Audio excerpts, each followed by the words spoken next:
Hello and a very warm welcome to today's knowledge session on a very interesting topic of future of smart campuses, ensuring desktop virtualization. The future of smart campuses, ensuring desktop virtualization. This knowledge session is being powered by Dell Technologies, and the knowledge partner for this interesting session is the Digital Learning Magazine from Elets Technomedia. Till not very long time back, smart campuses used to be a very fancy word. In fact, many of the institutions used to leverage this term of smart campuses in order to identify themselves and in order to differentiate themselves from rest of the educational institutions. But then COVID came. Overnight, the entire paradigm shifted. The luxury of smart campuses, which used to be luxury till 1.5 years or 1 years back, overnight became a dire necessity. Institutions were scrambling, organizations were scrambling, human resources were scrambling how to adapt to the new normal. And with the passage of time, such is the resilience of human mind that all the institutions, all the organizations were able to adapt themselves to the new normal of virtual world. So how have our educational ecosystem gone this paradigm shift and these transformative changes in the education sector? Future of smart campuses, what is this future of the campuses going forward? So to discuss and deliberate on this interesting topic and also very important topic, this day-long program today, we had very eminent panelists since morning 10 o'clock from the industry, from the academia, as well as from the educational institutes. Taking forward the discussions now on the future of smart campuses and ensuring desktop virtualization, we are now privileged to be joined by eminent panelists, a group of panelists here. Please join me in welcoming Dr. S.S. Mantha, former chairman of AICTE and currently serving as Chancellor of KL University, Guntur, Andhra Pradesh, Dr. S.S. Mantha. Then please join me in welcoming Professor Dr. Tabrez Ahmad. Dr. Tabrez is Vice Chancellor, GD Goenka University in Gurgaon. Then we are joined by Professor Dr. Abhay Kumar, who is Vice Chancellor, Pratap University, Jaipur. And then we have with us Dr. Akhil Shahani. Dr. Akhil is Managing Director in the Shahani Group of Educational Institutions. And finally, from the industry, we have Mr. Venkat Sitaram. Venkat is General Manager and Leader for Education Vertical in Dell Technologies, India. So a very esteemed panel here. We have got a very rich and diversified experience from the academia as well as from the industry. So how do we take this collaborative partnership forward between the educational institutions, between the industry? What would be the future of the campuses going forward? What were the challenges which we saw in the last 1 year? And what is the roadmap for a smooth transition? Although we have transition, but still there are obstacles. So how do we plan to take those obstacles going forward? So here I throw open this discussion, this panel discussion. Please join me in welcoming all these distinguished panelists from all the education ecosystem. So hereby I invite Dr. S.S. Mantha, the former chairman of AICTE and currently Chancellor of KL University, Guntur, Andhra Pradesh, to give us his opening remarks on this very relevant topic of the future of smart campuses. Dr. Mantha. Yeah, thank you. And all my co-panelists here. First of all, a lot of change has been happening with post-COVID throughout the last year. And people are talking of ways and means of reaching out to students, both those who have access to devices, smart phones, and also those who are probably, not reachable due to the digital divide and so on. Now, having said all that, the campuses must change as the environment changes, as the ecosystem finds itself. I mean, the universities find the ecosystem changing. We also need to look at what are these digital campuses, what are these smart campuses, and what they actually mean to us in the new world. Now, COVID or no COVID, smart campus as a place, and it really, the COVID has probably only enhanced a few technologies, collapse the development time that is required, and probably pushed those new technologies a little faster to be adopted by the institutions and the universities. Now, we must also understand that the higher education is faced with a very complex disruption. And from changing student body, students are more like digital natives today, and they expect a more intuitive experience. And they expect outcomes that are commensurate with their understanding of the ecosystem. Now, therefore, a digital campus must support that, or a digital campus, or we can call that a smart campus as well. That must lead the transformation, and it must use the technology that is available. And that technology is frictionless, it's touchless, and it must provide that intuitive experience that the students are probably looking at. Now, to stay sustainable and relevant, institutions also must employ technology and analytics-based insights to enhance the well-being of themselves and their community. Now, having said all this, just give me a minute.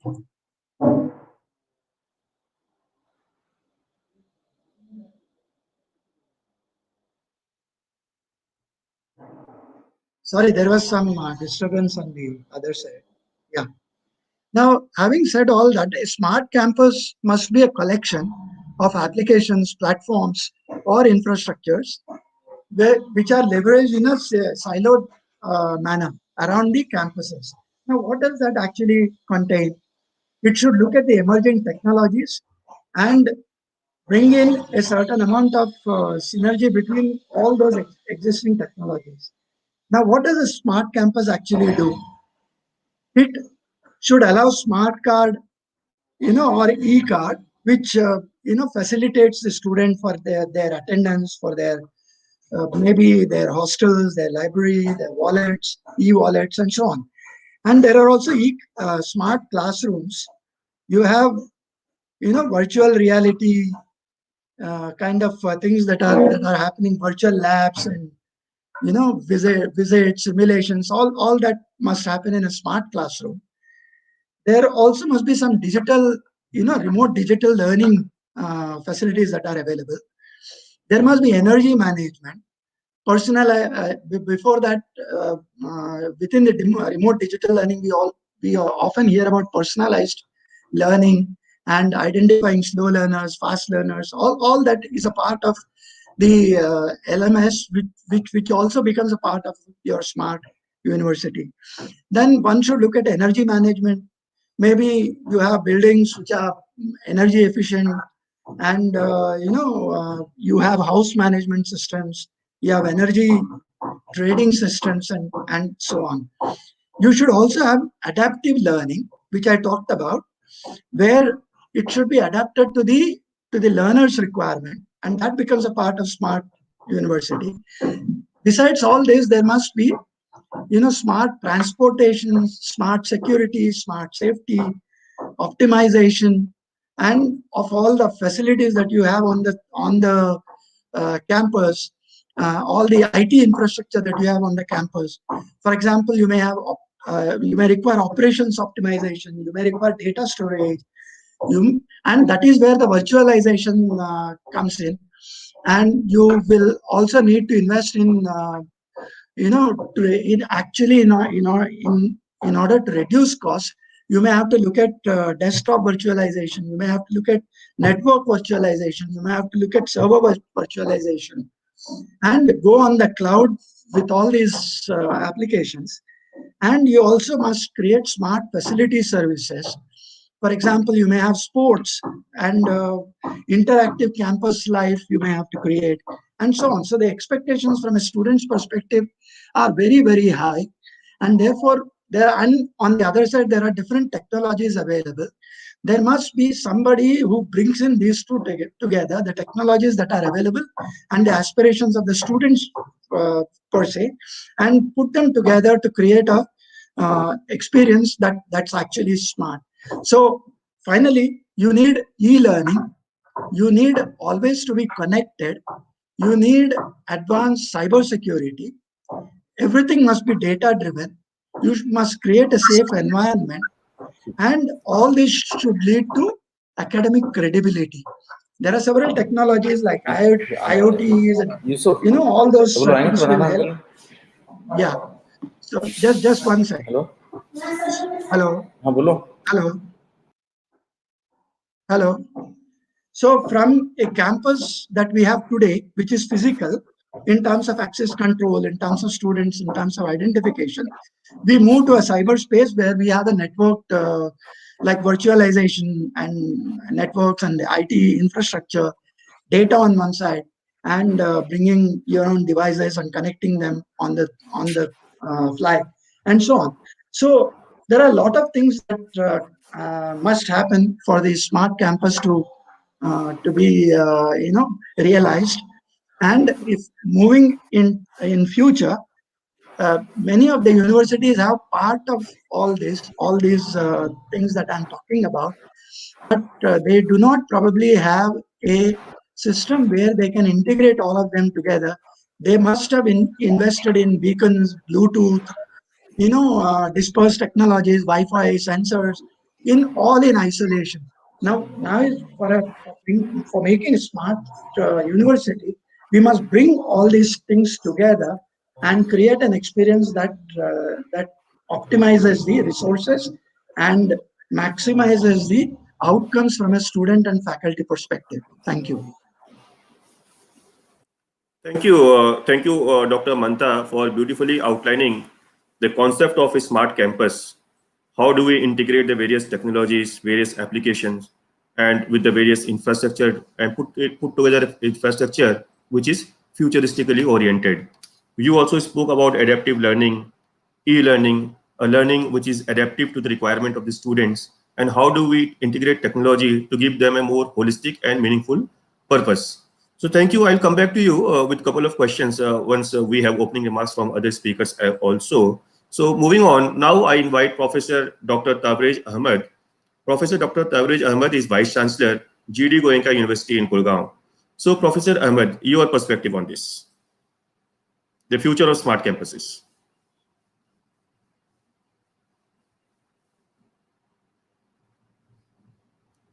I think Professor Tabrez is not there. He has got locked out because of some technical issue. This is also one of the challenges of technology these days. So I put up the same remarks for Dr. Abhay Kumar now. Well, thank you, Mr. Mishra. My compliments to Dell Technologies and as well as Digital Learning, Elets Technomedia for having organized this today. Professor Mantha, I've been fortunate enough to meet him for the first time physically a fortnight back in a program, sir. So it was my privilege, and all other distinguished panelists today. In fact, when we talk about the smart campus, right now I think we are strewn in bits and pieces, as Professor Mantha had said. Some of us have done something in one sector, some of us have done something else, but the integration of the entire system on the cloud has not been established everywhere. I mean, not everywhere. Some of us may have done that. Now, when you talk about a smart campus, we have to make it sustainable also. That means when we talk sometimes about desktop and maybe application virtualization, we actually mean is that an approach that provides a centralized infrastructure, which would be hosting a desktop image that the workforce can leverage remotely also. That means bring your own device, which we have talked about. Now, COVID, of course, has disrupted technology, as Mr. Mishra has also said, and maybe forced us to come on a platform which we had not envisaged a few months ago. Maybe what we have achieved in the past year or so, we would have thought to achieve in the next 5-6 years. It has forced us to go technologically on a better speed. We have tried to achieve something. So when we do it on say a great velocity and speed, sometimes we tend to miss certain things. Now, when we say that 70% of our students were still in rural areas, because in a university like ours, we have very students residing in remote areas of Bihar, in remote areas of eastern Uttar Pradesh and hilly areas of Himachal, maybe. So the digital divide has sometimes not allowed us to go completely become a smart campus. Yet the drive is still on to do that. Now, when we talk about, for example, virtualization as a process, I think we have to talk not only about desktop virtualization, but every facet of the campus. That means, as we talked about, whether it's sports, whether it's a hostel, whether it's the internet facility, whether it's the Wi-Fi facility, everything has to be brought under one umbrella. Now, bringing that under one umbrella, I saw the slogan of Dell initially in the first line, that it has solutions to almost everything in the classroom. Now that classroom is important to us. For any campus, the most important stakeholder would be the student. And when the student is the most important stakeholder, the faculty member must also be given that privilege to come on a platform so that they may be able to bring their own devices and teach the students, and the students can understand what is being taught. During the pandemic, I'll tell you, when even we as a university were forced to use so many things just to try to teach the students.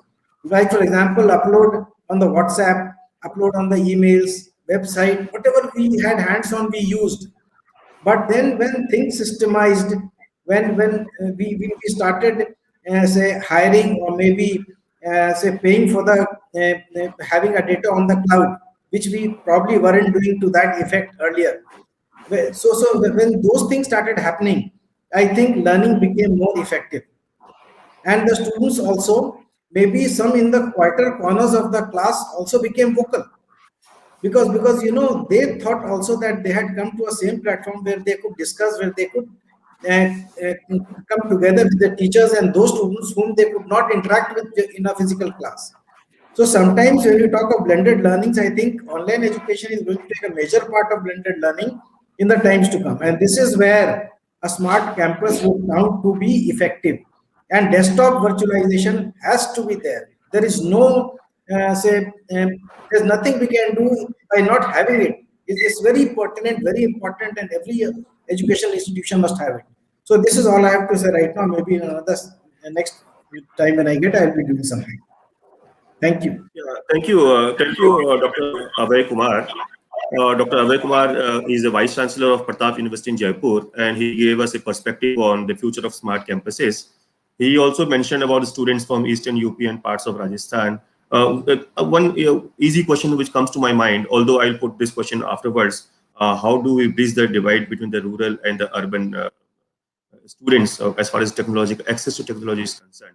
But I'll come back to you. Plus, Dr. Abhay also mentioned about his initial hiccups in transitioning to the technology mode, and also he mentioned about the roadmap for the future digitization of the campuses. Now, moving on for the opening remarks, now I invite Dr. Akhil Shahani. Dr. Akhil Shahani is a managing director. He is a managing director in the Shahani Group of Institutions. Dr. Shahani, your thoughts on this topic? Thank you very much, Casey. I think it's been well documented as to how a lot of universities and colleges have transitioned to online education with mobile phones and with online exams and all due to COVID. But I think I'd like to sort of broaden the perspective of the future of virtual campuses and technology, because I strongly believe is that the worst thing to do is use technology to keep on promoting the same old methods of education.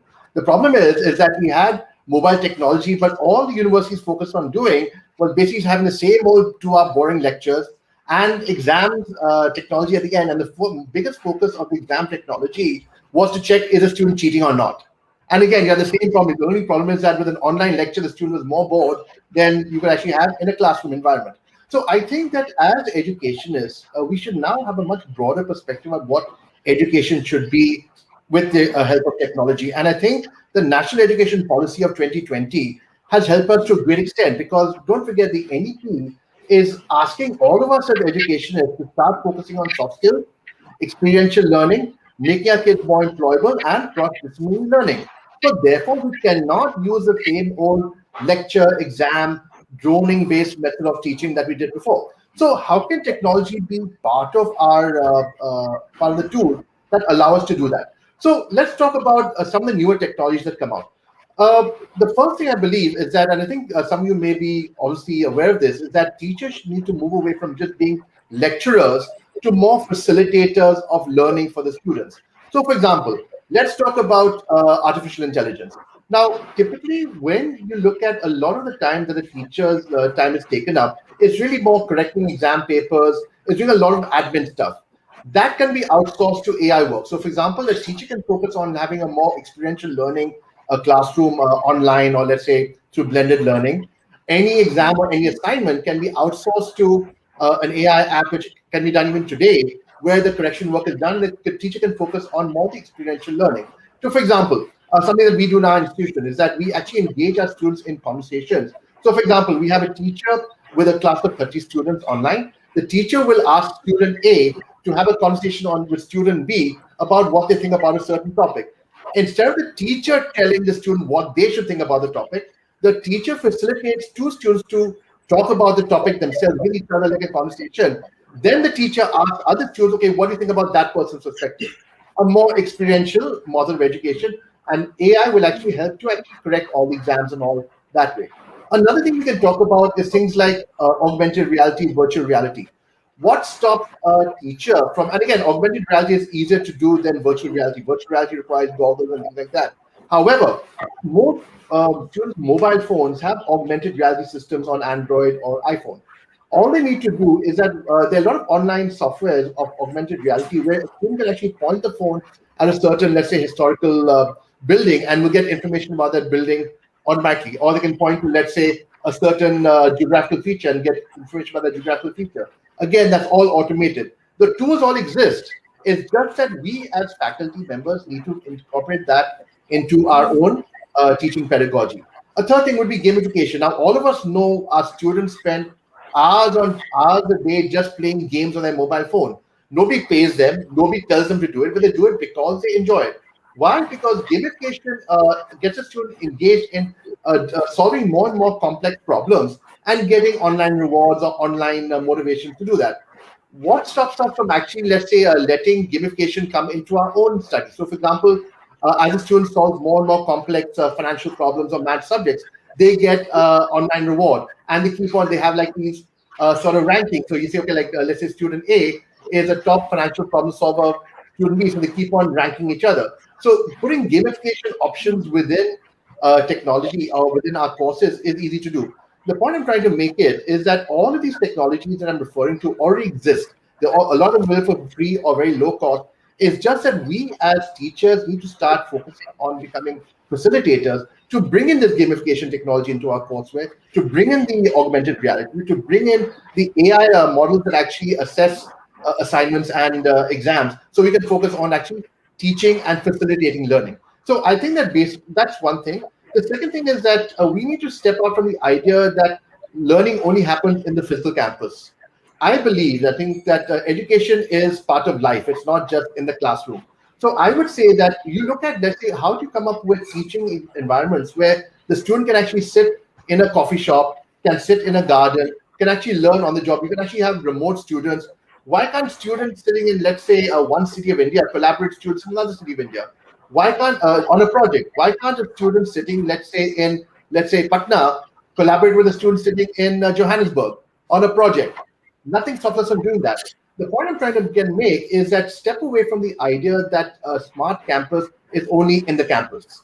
We should look at the campus being everything around the world and purely anywhere in the world based with internet technology. So I think I'll end here, but the point I'm trying to make is that basically let's adopt technology to get the best benefit out of NEP 2020 and start coming up with these new methods of facilitating learning instead of just teaching through the normal chalk and talk exam method of teaching.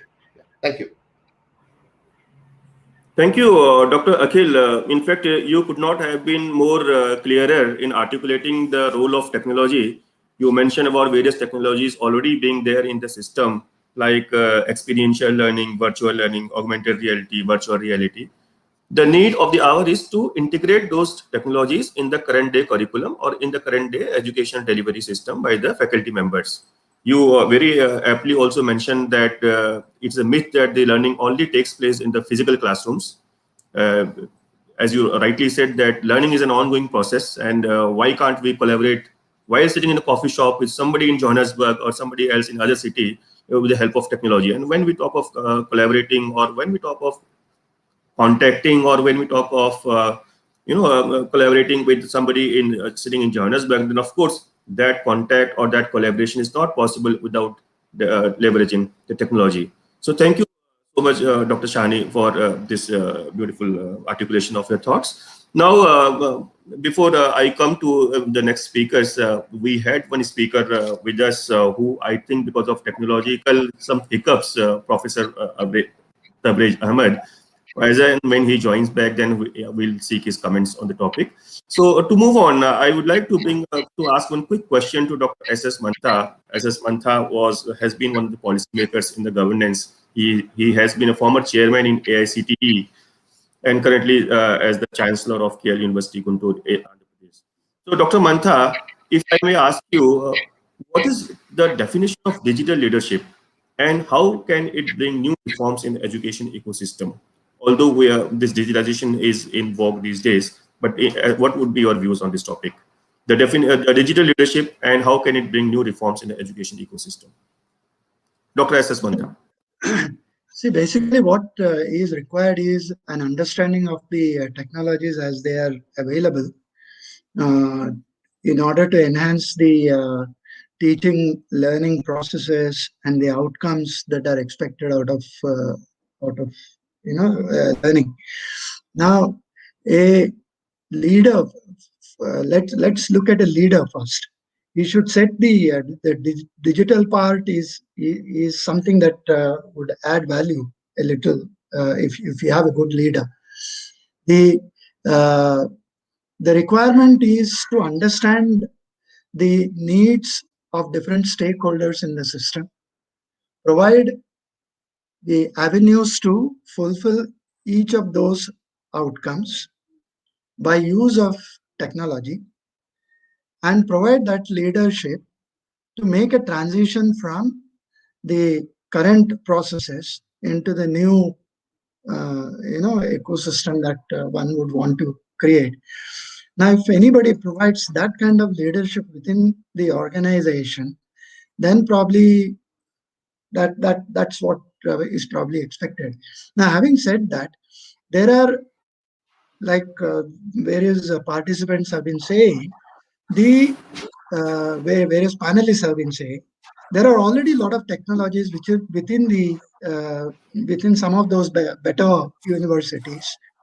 Now, what is required is to understand that these have to come together and provide a seamless, synergy between all those different technologies, putting them together and creating an experience that the students and the faculty would cherish. Now, for example, within the teaching learning process, there is a lot of difficulties encountered in the last 1 year when the whole teaching has gone online. For example, there is a good learning management system is required, and most of the universities provide that as well. Now, the difficulty is learning management systems also, they cost money. And the second part of it is you need good content. Now, unless the teachers who would be there within the institutions, within the universities, they can probably handhold. It's not correct to come up and give a lecture of 45 minutes, through an online medium. That really doesn't help. So therefore, you need to get at interactive content like those provided by maybe Coursera or maybe edX, maybe Udemy, and so on. Now, all these again cost money. Now, we have 45,000 colleges and about 900 odd universities. Is it realistically possible for all these people to invest in IT infrastructure? Is it possible for them to invest in content and so on? So therefore, this solution is really one of collaboration. Now, can we collaborate to create one single, LMS? Maybe the initiative coming from the government, or maybe from some source within this system that we have, large system that we have. where we provide one robust LMS, create white labeling, create multiple instances, and create a group of institutions which come onto that LMS and subscribe to that in a collaborative way. Similarly, the content also can be, the cost of that can be reduced by pulling in more number of students to subscribe on that on that resource and bringing down the cost. Now, if in this space, if people can come out with such innovative ideas and collaborate to bring down the cost at the same time, not compromising with the quality that the student and faculties probably expect. If all that can be done, yes, at certain level, it's a certain kind of leadership that the person is providing. They at a different level, they must integrate with the requirements of the management and with the requirements of the other stakeholders within the system, and somehow provide or bring all those technologies together to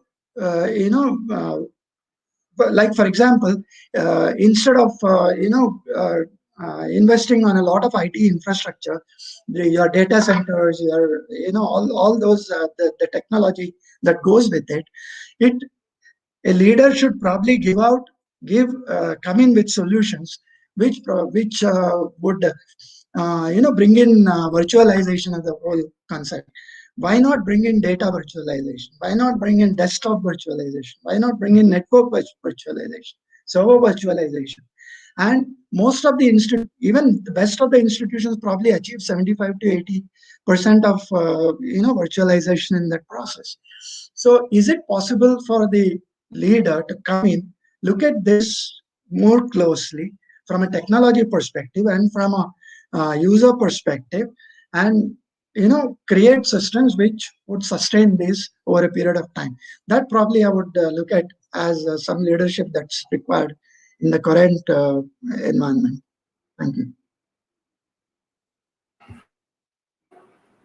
Thank you. Thank you, Dr. Mantha, for sharing your views about this digital leadership. And you mentioned one of your central theme of your idea was collaboration, whether it is collaboration between various institutions or collaboration with various academicians or collaboration with the industry. And whenever we talk of collaboration, or whenever we talk of the virtualization of the campuses or the future age of the campuses or futuristic development of the campuses, then the role of technology and the role of industry, comes into the forefront. So here we have with us from the industry representing Dell Technologies, we have Mr. Venkat Sitaram. Venkat is GM and leader for education vertical in Dell Technologies India. Venkat will give us his perspective of the idea of collaboration between the industry and the education institutions, plus also his views on the topic future of smart campuses, ensuring desktop virtualization. Over to you, Mr. Venkat. Hey, thanks, Casey. Am I audible? Yes, you are. Thank you. First of all, great to be here, and it was my privilege to share this panel with the eminent panelists. I think all of them gave some wonderful insights. Really heartening to see the journey of call it transformation. It's a journey. I think first let me give a perspective. The learning is transforming and it is changing. And why it is changing, I think it's fundamentally, it's all become student-centered learning environments.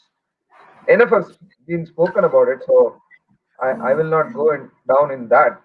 But what I wanted to just share a small perspective to the audience and rest of my co-panelists here is, I think if institutions are working towards this transformation journey of learning, transforming learning, then it has to be integrated into the vision of what learning should be, and technology becomes a catalyst that can help educators today deliver flexible on-demand approaches. What that will do is it will support the individual learning styles, and it will also create a drive for passion for learning. And that's something that we have witnessed and we have kind of heard from a lot of institutions when we engage with them. I think those who have created this are moving in this, call it, loop much faster, and their digital adoption is very, very high. They've been able to build student-centered learning environments. What that means is, it creates access and allows students to learn at their own pace, and there is choice in the learning process. I think Dr. Shahani very well articulated that student can sit anywhere and can access anywhere, etc. So it's all about creating that mastery of learning. Now everything is student centered, definitely, but in the process it is also to facilitate the teacher learning. So when it comes to teacher learning, the first and foremost thing that comes into mind is about the skills, and the skills which are very relevant to the industry needs of the future and the needs of emerging technologies. AI, AR, VR, cloud, and with security, VDI for smart campuses, all of this becomes extremely critical, and the fundamental change to this transformation will be with the smart campus. Good old traditional smart campus was built primarily to get students and have that one size fits all approach where the learning was centered within the classroom. I think that boundaries are getting redefined with the use of all of these emerging technologies. Therefore, if the institution or the student and the faculty, all three are critical stakeholders besides industry and the ecosystem that you rightly called out, I think all of them have to come together and make sure, assess where the gaps are currently. And if there are skills that we find are the gaps for the faculty members, then that should be an area that should be invested. And there is an important need for developing skills so that they can successfully transition into this evolution of this digital transformation. And in summary, what I would say is it's about extending learning beyond the classroom. That's smart campus. Smart campus is not just in the classroom, because we firmly believe go forward learning will continue to be hybrid, which is you will be coming to classroom, you might want to learn from anywhere, and therefore it is important to look at those technology assets which will help you build this ecosystem. It all starts with data, because it's to do with student access, right? It could be content, it could be LMS, it could be assessment, and I can go on that. So it all starts there. Now it is about defining a path on how do I make this an extended learning beyond the classroom experience for our students, leverage those collaboration tools that you've said. And here is where I would recommend industry, academic, as well as the rest of the ecosystem come together and create a framework, identify the gaps, assess the gaps, start working on filling those gaps immediately, because that will become the foundation of this journey. Now, in doing so, there will be a need to assess what kind of technology do I deploy with students in the campus, with the faculty, and how do I have an access to the rest of the world. When doing so, data moves everywhere, right? Security comes in, so VDI becomes a important technology lever for an unified management, or it's about a secure, device management, content management.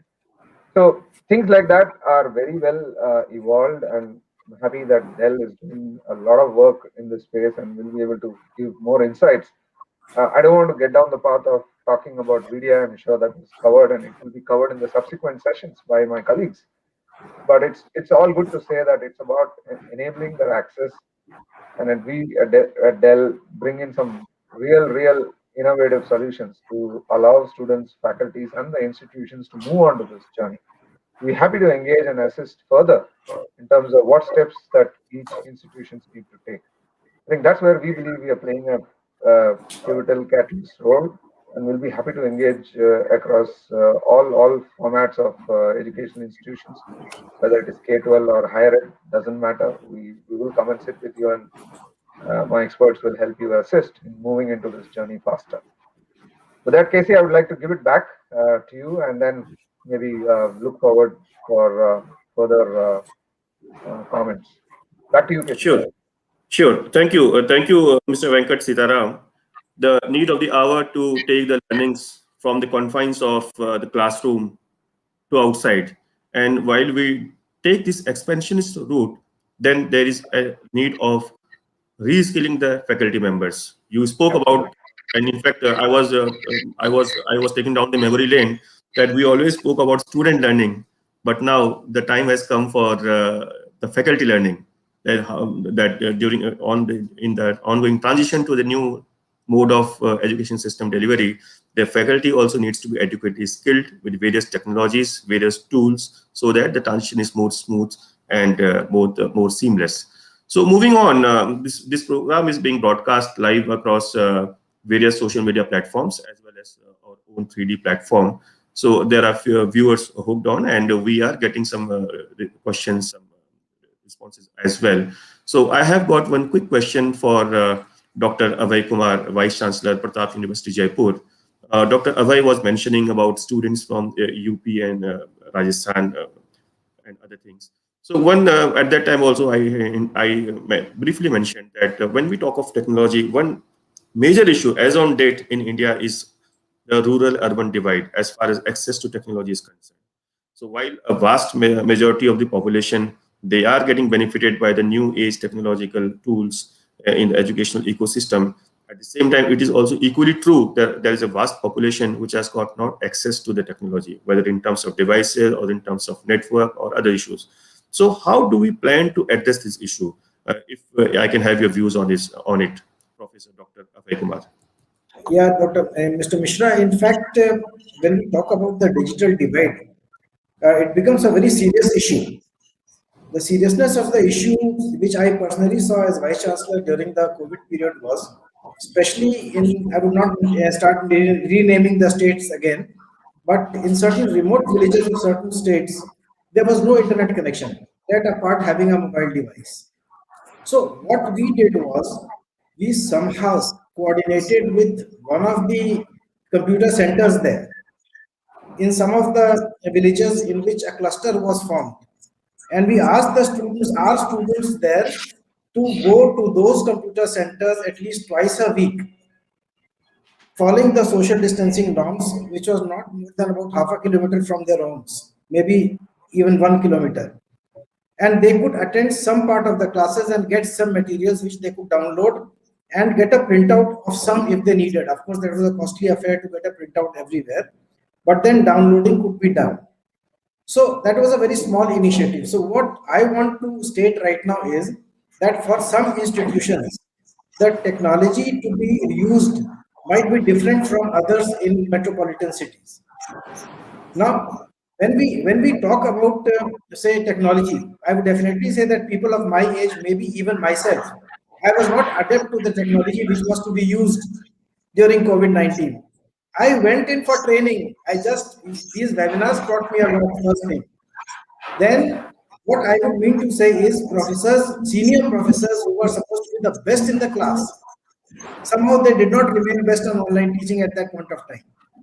So some training sessions were to be conducted for these professors. And of course, now I think they have come up to a certain mark in which we would expect them to do better.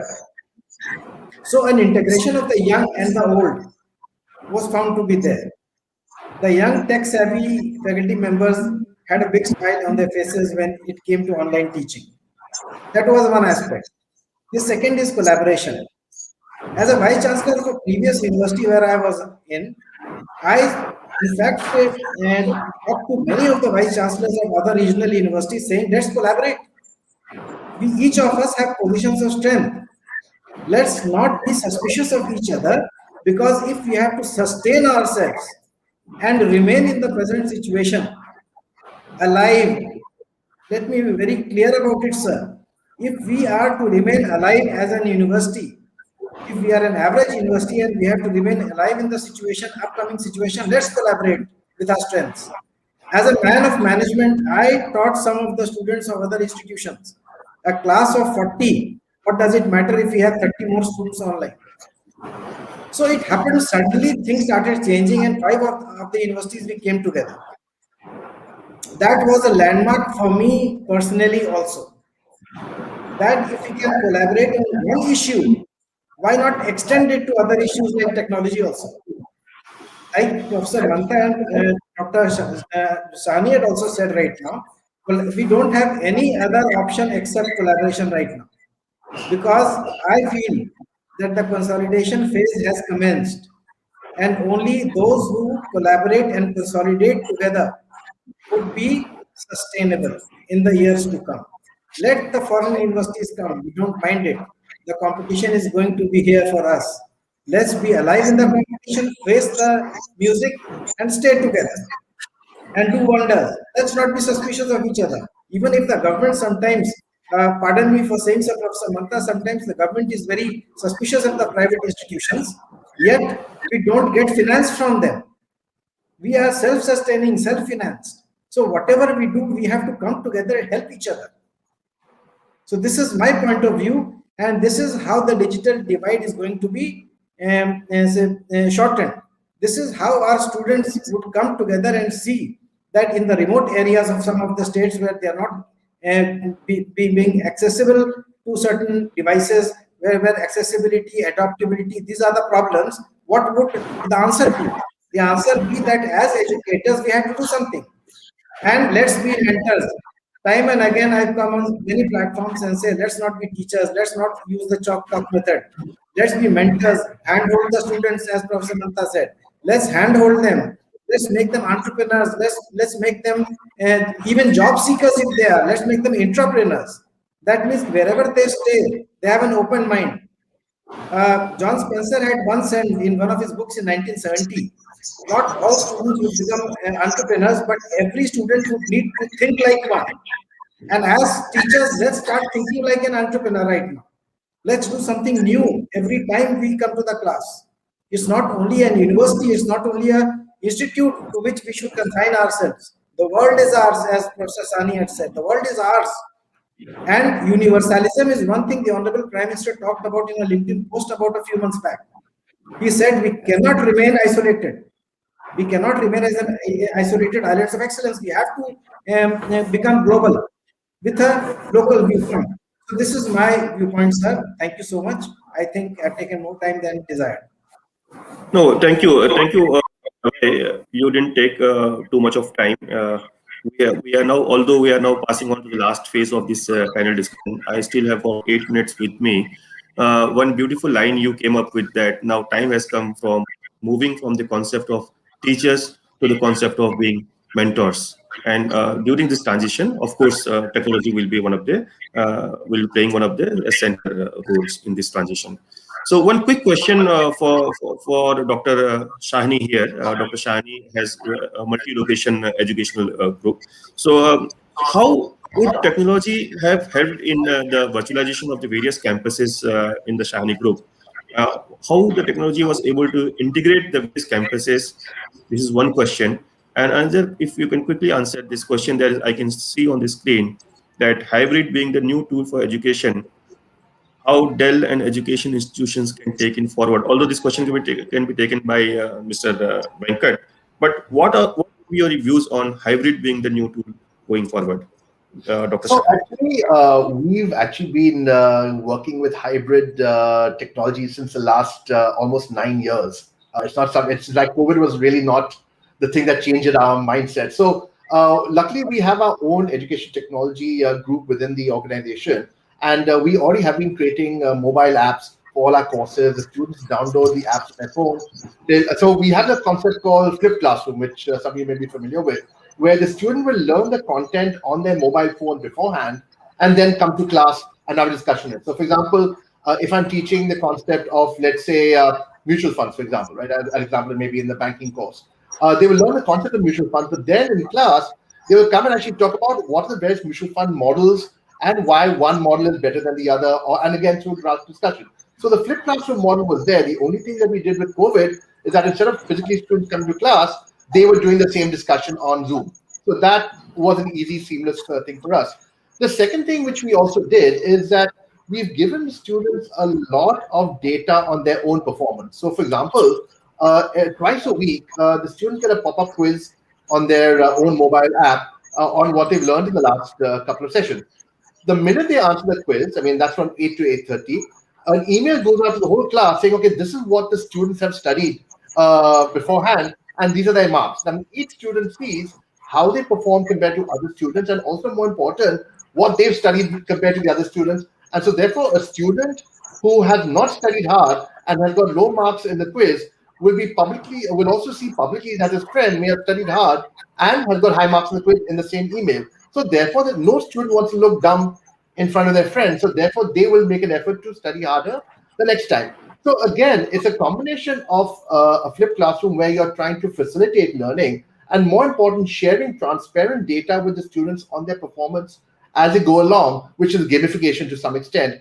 And immediately you see major changes in the way they work. One thing I forgot to mention is that my doctorate is in the area of student employability, right? So a key thing, a method of our education model is that we're building up their critical thinking, we're building up their proactiveness, we're building up their team working collaboration, we're building up their communication skills. So for example, like again, technology. We have an interview preparation app which we give to our students.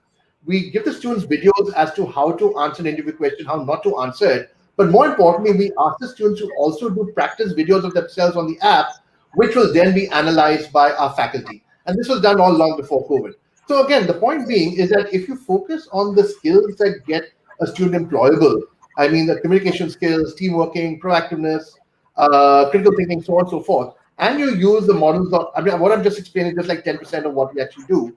But the point is that if you look at this flip model, where you're focusing on the softer employability skills more than just theoretical knowledge, technology pervades right throughout. And just an aside, just from a larger picture, it's not that you need to have your own edtech platform in-house.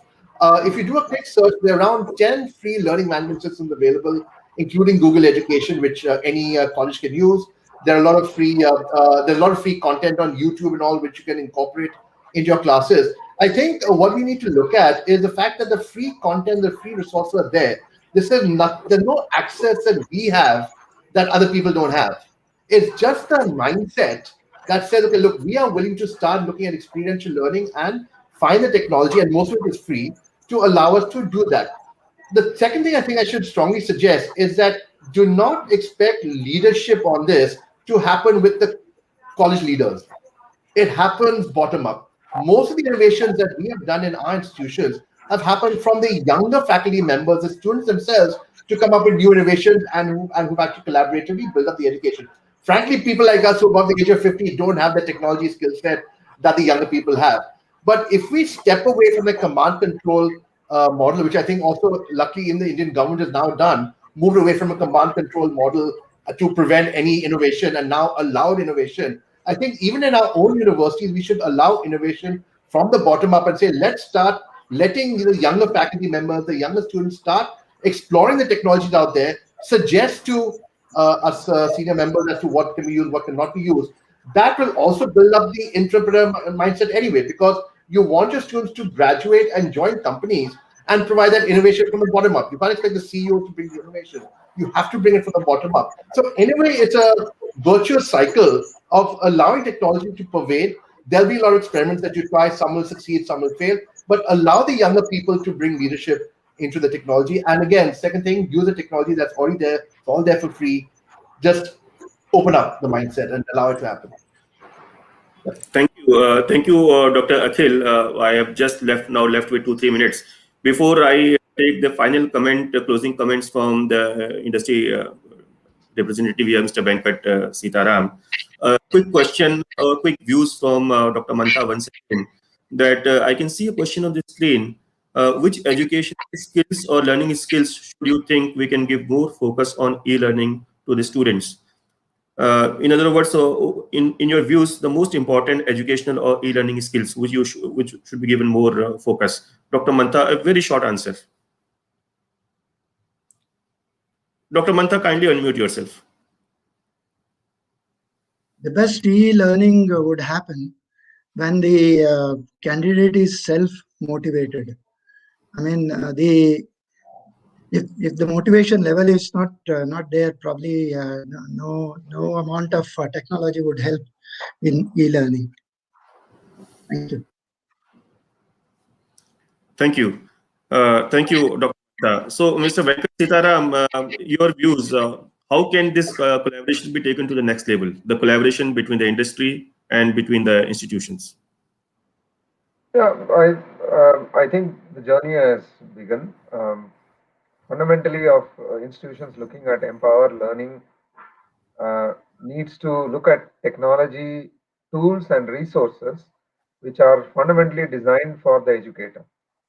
And as education is on mobile, meaning you are moving and also learning remotely, learning from anywhere. When that happens, then the data security comes into as a very primary I would say thing to address. So if you encapsulate all of this and empower learning and design tools and resources for educators, I think we are moving in this journey forward. I'm happy to share that me and my team are available for all the educational institutions today, just a call away, and we'll make sure we'll bring the ecosystem together.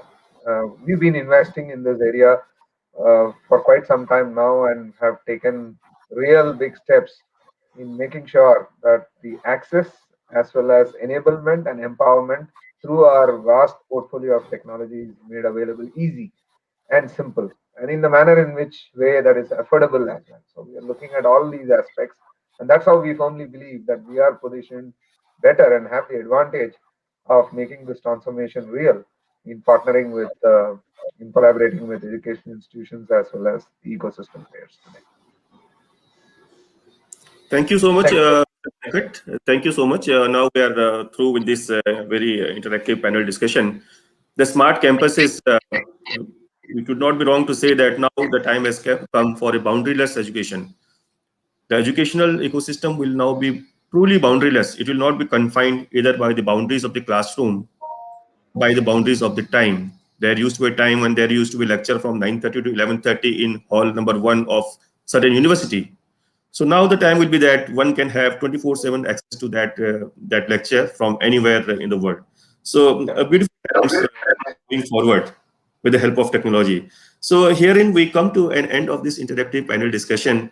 My heartfelt thanks and gratitude to our speakers here, Dr. S.S. Mantha, former chairman AICTE and Chancellor of KL University, Guntur, Andhra Pradesh.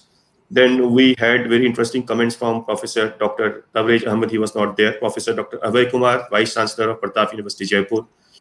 Akhil Shahani, Managing Director of the Shahani Group.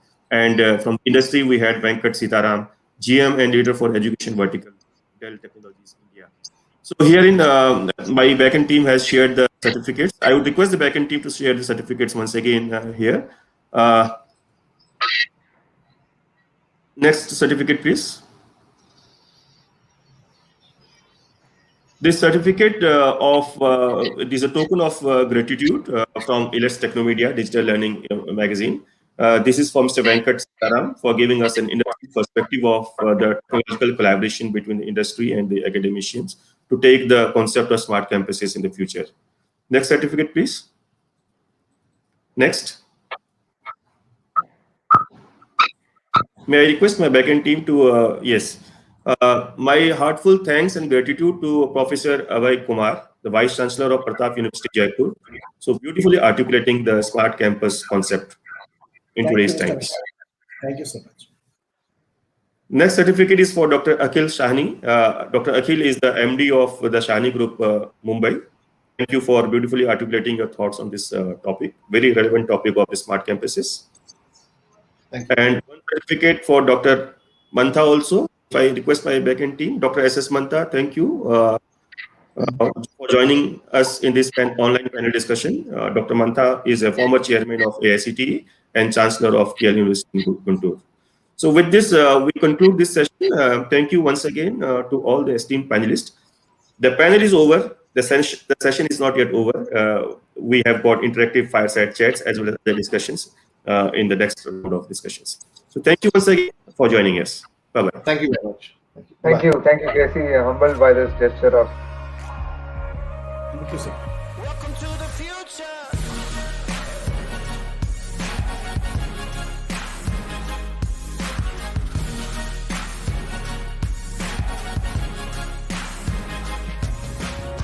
You're gonna wanna get ready. You're gonna wanna get ready. You're gonna wanna get ready. Get ready. Get ready. Get ready. Welcome to the future.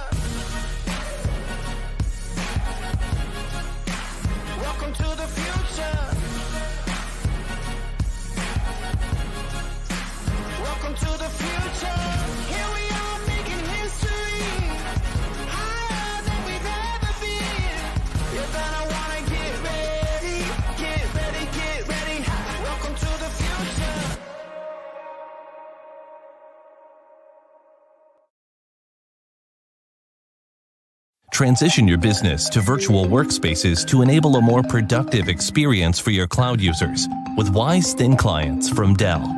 With Wise Thin Clients, you can improve security and alleviate the day-to-day management tasks of your IT administrators. Our portfolio provides multiple form factor options, as well as smarter, faster end-user experiences with instant-on access to traditional VDI, cloud-hosted virtual desktops or apps, and cloud services. With Wise Management Suite, the industry's first hybrid cloud management solution with floating license allocation between on-premises and cloud, you can scale from 1 to hundreds of thousands of thin clients as your business expands. Protect your organization with Dell exclusive Wise Thin OS, the most secure thin client operating system, or experience secure access from Wise Thin Linux and Windows 10 IoT Enterprise with Dell added security features. See the big benefits of Wise Thin Clients at DellEMC.com/wise.